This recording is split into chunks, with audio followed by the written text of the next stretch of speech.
அனைத்து ஆன்மீக நண்பர்கள் அனைவருக்கும் வணக்கம். இன்னைக்கு நம்ம இந்த வீடியோ தொப்புல திருச்செந்தூர் முருகனை நினைத்து வைகாசி விசாகம் அன்று எந்த நேரத்துல நீங்க விரதம் இருந்து வழிபாடு செய்தால் நம்மளுக்கு நன்மை கிடைக்கும் அப்படின்றதுதான் இந்த வீடியோ தொப்புல நம்ம முழுமையா பார்க்க போறோங்க. ஏன்னா எப்பொழுதுமே பாத்தீங்கன்னா ஒவ்வொரு நாளுமே முருகப்பெருமான நம்ம தரிசனம் செய்யறதுக்கு சக்தி வாய்ந்த நாள் தான். ஆனா விசாக நட்சத்திரம் வர்ற நாள் அன்னைக்கு முருகப்பெருமான, அதுவும் வைகாசி நட்சத்திரம், ஏன்னா இப்ப பாத்தீங்கன்னா ரொம்ப ரொம்ப சக்தி வாய்ந்த நாள் அன்று நம்ம வழிபாடு செய்யல நம்ம எந்த ஒரு வேண்டுதலா இருந்தாலும் அது இரட்டிப்பு பலன் தரும். இன்னைக்கு நம்ம இந்த வீடியோ பதிவுல ஒரு பக்தர் அவங்க வீட்டுல விசாக நாள் அன்னைக்கு, அதாவது பாத்தீங்கன்னா போன வருஷம் வைகாசி விசாகம் நாள் நட்சத்திர நாள் அன்னைக்கு முருகப்பெருமான வழிபாடு செய்தாங்களாம். அப்ப பாத்தீங்கன்னா அவங்க ஒரு வேண்டுதல் வைத்தாங்களாம். எனக்கு இந்த விஷயம் என் வீட்டுல சுப நிகழ்ச்சிகள்லாம் தள்ளி போய்கிட்டே இருக்கு முருகப்பெருமானே, உன்னை நினைத்து நான் இந்த வழிபாடை நான் செய்யறேன். எனக்கு இன்னும் ஒரு 3 மாசம் 6 மாசம் இல்ல அடுத்த வருட வைகாசி விசாகத்துக்குள்ள நான் நினைத்ததை எனக்கு நிறைவேற்றி கொடுன்னு முருகப்பெருமான நினைத்து இந்த வழிபாடை அன்னைக்கு அவங்க வீட்டுல செய்திருக்காங்க. அதுவும் பாத்தீங்கன்னா நம்ம நம்பிக்கை வைத்து முருகப்பெருமான சரணாகதி அடைந்து அவங்க அந்த வழிபாடு செய்தாங்களாம்.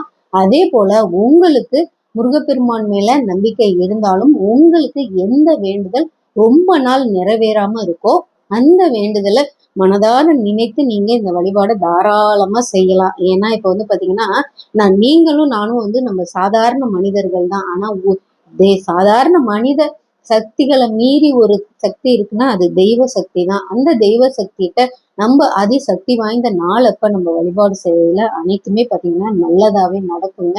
ஏன்னா இப்ப இவங்க பாத்தீங்கன்னா ரொம்ப கஷ்டத்துல இருந்தாங்களாம். அவங்க பையன் வெளிநாடு போனாதான் அவங்க பிரச்சனையே சரியாகும்னு இருந்தாங்களாம். எல்லாமே பாத்தீங்கன்னா கை கெட்டினது வாய் கெட்டாத மாதிரி ஏதாவது ஒரு விஷயம் தள்ளி தள்ளி போய்கிட்டே இருந்ததா. அந்த பணம் விரட்டி ரெடி பண்ணி கடன் வாங்கி வெளிநாட்டுக்கு போகணும் அப்படின்ற சூழ்நிலையில பாத்தீங்கன்னா அவங்க விசா வந்துருமா, விசா வரையில கையில பணம் கிடைக்காம போயிருமா. அப்ப கையில பணம் இருக்கையில அப்புறம் அந்த கேன்சல் பண்ணிடுவாங்களாம் அந்த விசாவை. அதே மாதிரி அவங்களுக்கு பாத்தீங்கன்னா இதே போல அவங்களுக்கு 1.5 வருடமா இந்த பிரச்சனை இருந்துகிட்டே இருந்ததாம். ஏன்னா அவங்க வீட்டுல 3 பொண்ணை அந்த பையன் தான் போய் கல்யாணம் பண்ணி கொடுக்கணுமா. அப்படி ஒரு சூழ்நிலையில இருந்தப்ப முருகப்பெருமானை நினைத்து அவங்களுக்கு முருகப்பெருமான் பக்தர் சொல்லியிருக்காங்க, நீங்க இந்த நாள்ல விரதம் இருந்து வழிபாடு செய்ய அனைத்து பிரச்சனைகளும் தீர்றத அடுத்த வருஷத்துக்குள்ள கண்டிப்பா நீங்க வேண்டியதை முருகப்பெருமான் நடத்தி கொடுப்பாருன்னு அவங்க வீட்டுல விசாக நட்சத்திரம் அப்ப பாத்தீங்கன்னா, அதாவது வைகாசி விசாகம் அப்ப பாத்தீங்கன்னா இந்த எந்த நேரத்துல அவங்க சொன்னாங்களோ அந்த நேரத்துல அவங்க வீட்டுல கலசம் வைத்து வழிபாடு செய்தாங்களாம்.